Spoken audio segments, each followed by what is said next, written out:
Eh bien, on retrouve avec beaucoup de bonheur notre ami Éric Simard, docteur en biologie, chercheur dans le domaine du vieillissement. Bonjour Éric, Bonjour. ça va bien?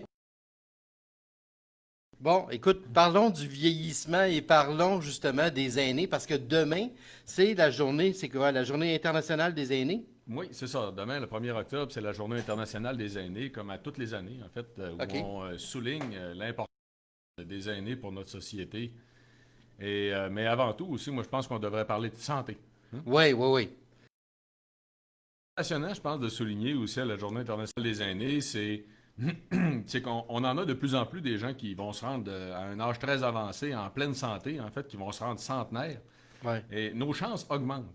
Et quand on parle de chance, en fait, je vais raconter quelque chose d'intéressant, Daniel, qui sort en fait de mon premier livre, Vivre jeune plus longtemps. OK. J'avais sorti des statistiques sur les chances qu'on a de se rendre à 100 ans. Donc, si on regarde actuellement, là, une personne qui a entre 50 et 75 ans, donc OK. actuellement, leur chance de se rendre à 90 ans est d'environ 40. La chance de se rendre à 100 ans est de 10. Ouais. OK. Et ce qui est drôle de constater, en fait, c'est quand on regarde les différents groupes dans la société ou différents facteurs qui peuvent influencer, comme par exemple le poids corporel. Ouais. Conserver un poids corporel santé, on a 3 fois plus de chances de se rendre à 100 ans. C'est quand même énorme. 3 fois plus de chances, c'est 300%, là. Ben, mettons, oui, effectivement. Donc, vivre à la ferme ou avoir plus de 4 enfants, on parle de 2 fois plus de chances. Ça, c'est intéressant comme statistique. Oui. Ouais, c'est intéressant. Un retour à la Terre pour vivre jusqu'à 100 ans, ce serait Ouais, intéressant. ça, c'est que les études épidémiologiques se sont rendues compte que les gens qui ont plus que 4 enfants ou qui vivent à la ferme, en fait, vivent beaucoup plus vieux. La raison, c'est tout simplement parce qu'ils sont beaucoup plus actifs. Oui, c'est C'est ça. intéressant. Être une sœur d'un centenaire, on a 8 fois plus de chances. OK. Être un frère d'un centenaire, on a 17 fois plus de chances. Quand même. Pourquoi le frère est différent par rapport à la sœur? As-tu une Ben, idée? ben oui, non, pourquoi? C'est qu'on a 9 centenaires sur 10 qui sont des femmes. Les OK, femmes vivent. mais c'est vrai, tu dis ça, puis souvent on entend dans les médias, ah, une centenaire, c'est rare. Ah, Des hommes centenaires, tu sais. c'est quasiment toujours des femmes, effectivement. Oui. La durée de vie moyenne des femmes est plus élevée. Ça fait que ça fait en sorte aussi qu'on a beaucoup plus de centenaires qui sont des femmes. Puis tu remarqueras que ces femmes-là sont souvent coquettes, dynamiques, qui ont de l'humour. Tu sais, c'est pas des femmes là qui sont vraiment en décrépitude, là. Vraiment, elles ont l'air en santé. Puis elles sont belles à voir. Tu sais, écoute, tu te dis, hey, moi, je vais arriver à 100 ans comme ça, tu sais, dans cet état d'esprit-là. Oui, en fait, ce qui était patent des centenaires, c'est que ils vont repousser à la fin de leur vie, en fait, les périodes dans lesquelles ils vont être affectés des maladies associées au vieillissement. Et c'est vraiment très, très frappant. Même quand on regarde les données, les gens qui vont se rendre à 110 ans et plus, ce qu'on appelle un super centenaire, hein, on a trouvé un nouveau terme Super centenaire, oui. pour ceux qui se rendent à 110 ans et plus, ils vont être affectés en moyenne pendant 6 ans des maladies associées au vieillissement. OK. Autrement dit, ces gens-là vont se rendre à 100 ans en ayant pratiquement toutes leurs capacités, en étant encore capables de voyager. C'est spectaculaire. Et tandis que nous autres, en Amérique du Nord, on va être avec une moyenne d'espérance de vie de 85 ans environ, là, on va être affecté pendant 15 ans des maladies associées au vieillissement. Autrement dit, on va commencer à être affecté à 70 ans. Oui, c'est ça. Les autres vont commencer à être affectés à 100 ans. Il y a 30 ans de différence, là. Mais là, c'est quoi? Qu'est-ce qu'il faut faire justement pour pas être affecté plus jeune par ces maladies-là?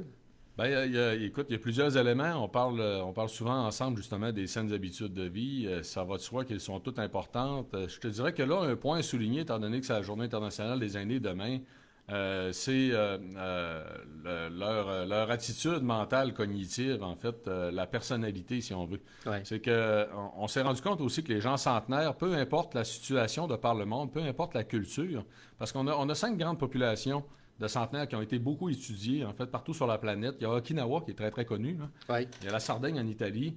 Il y a une île, la Grèce, en tant que telle. Il y a une région du Costa Rica. Puis il y a une petite population en Californie. Ce qui est intéressant de la population en Californie, c'est qu'eux autres, ils nous font se rendre compte que c'est vraiment une question de culture et non pas d'endroit où on vit en tant que tel. OK. Une Et, mentalité, là, vraiment, là. ouais, c'est une mentalité. Et ces gens-là, en fait, qui se rendent centenaires, de un, c'est que c'est tous des gens qui sont fondamentalement positifs. Puis là-dessus, je vais te conter une petite anecdote par rapport à mon arrière-grand-mère. Là.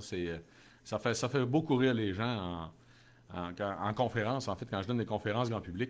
Mais ceci dit, c'est que c'est des gens qui sont assez extravertis, qui sont capables de parler de leurs émotions, qui sont fondamentalement positifs. Et là, c'est tout type de culture confondue. OK, des traits de caractère là, qui reviennent Ouais. de... Et ça veut dire que c'est forcément très, très important, en fait, pour être capable de bien vieillir, de vivre très longtemps. C'est l'attitude, la façon,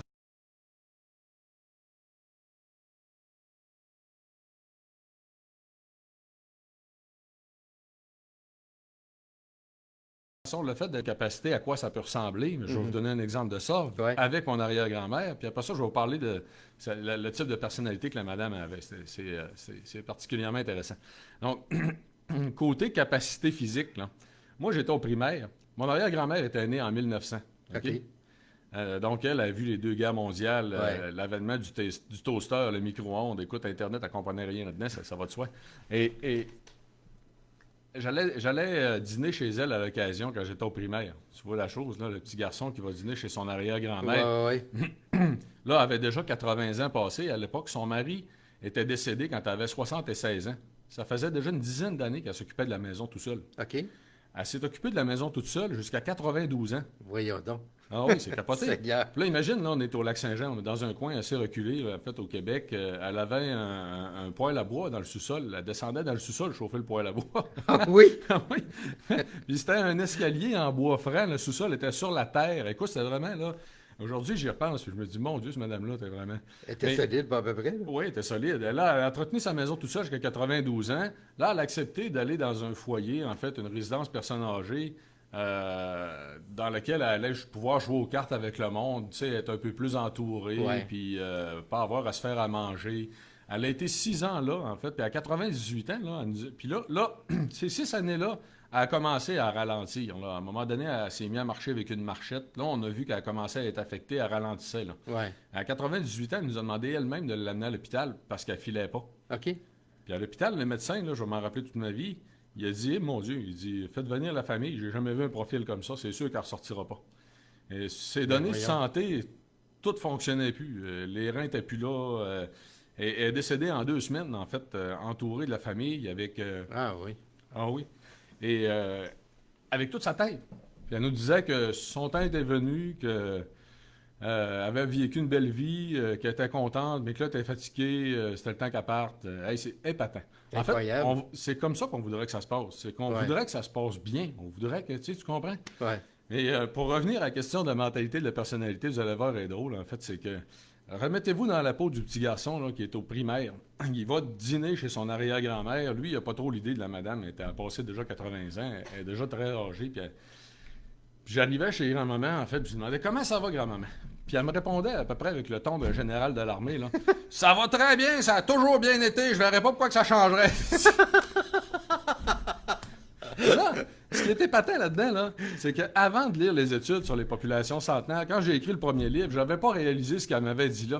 Ok. Mais ce qu'elle venait de me dire là, c'est exactement ça qui définit les types de personnalités des gens des populations centenaires. Ouais. C'est que c'est du monde qui ont un regard positif sur le passé, ils ont un regard positif sur le présent, puis ils sont confiants de l'avenir. Dans la même phrase, elle venait de me dire les trois, C'est exactement. exactement Dans ça. sa tête à elle, demande-moi pas comment ça va. Ça va bien de toute façon, tu comprends? Ça sert Ouais. à rien, parle-moi pas de ça. Mais en fait, les gens centenaires sont tellement positifs là, que eux autres, le reste, ça n'a pas d'importance. Il n'y a pas de problème. Ouais, puis dans les études, ils ont même démontré, puis la première fois que j'ai lu ça, je me suis dit, waouh, de quoi est-ce qu'ils parlent, là, en fait? Parce qu'ils parlaient de médecins qui parlaient d'auto-évaluation de la santé, puis qui disaient que les gens centenaires étaient surpositifs ou avaient une auto-évaluation de leur santé qui était anormale ou qui dépassait, en fait, même la logique. Puis là, en lire les études, j'ai réalisé, en fait, que c'est parce qu'ils il questionne des centenaires, un monsieur, mettons, de 104 ans, 105 ans, sur comment il va.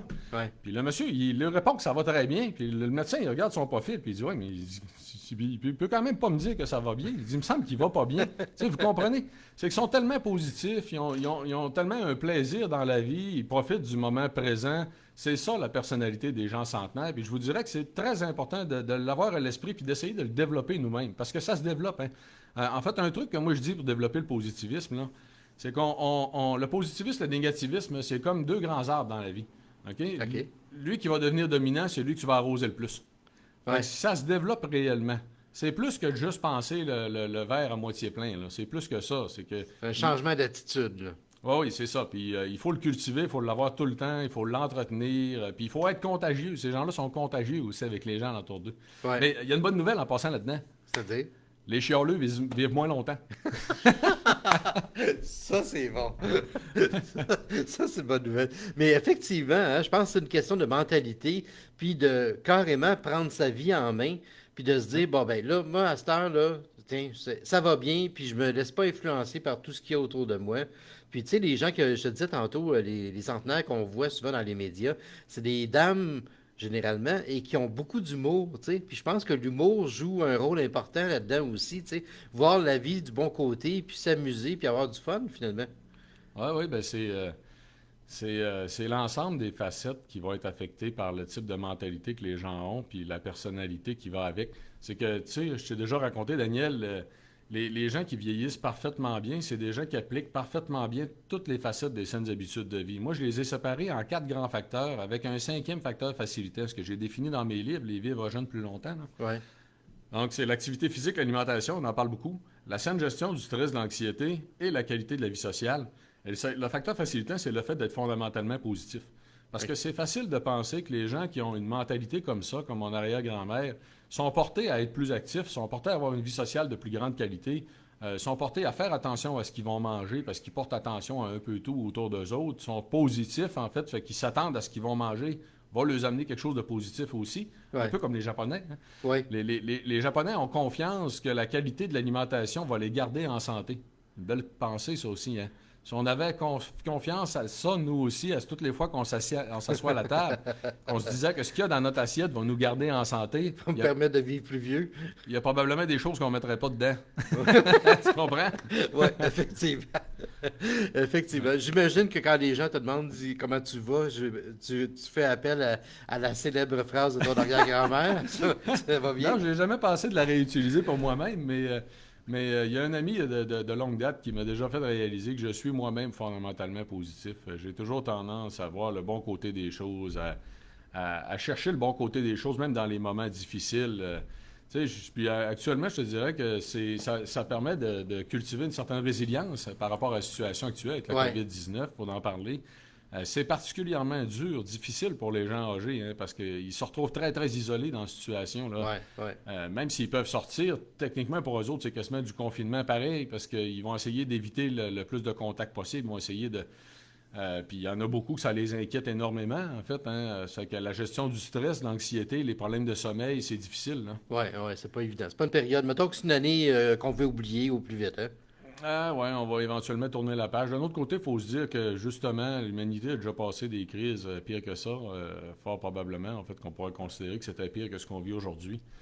Et on s'en est toujours très bien sorti. Ça fait partie de la résilience, ça aussi. Ouais, effectivement. Puis il faut garder en tête que ça va bien. Oui, c'est ça.